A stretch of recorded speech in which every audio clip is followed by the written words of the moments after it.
All of the burners on my Thermador induction cooktop are now flashing EE. I was boiling water in a teapot when this began. What is going on and what must I do to correct it? This means the control board is faulty and needs to be replaced. Using the star rating chart at the top of your page and rating me at least a 3-star is how I receive payment for helping you. Please, if you do not understand my answer, don't hesitate to ask for more help. Bonuses appreciated. I see this question is still open. Do you need more help?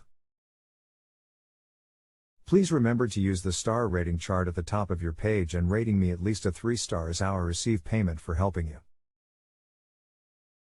Please, if you do not understand my answer, don't hesitate to ask for more help.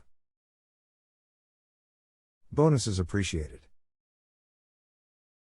If you have a home improvement or appliance question and want to chat with an expert now, visit justanswer.com/YTHI.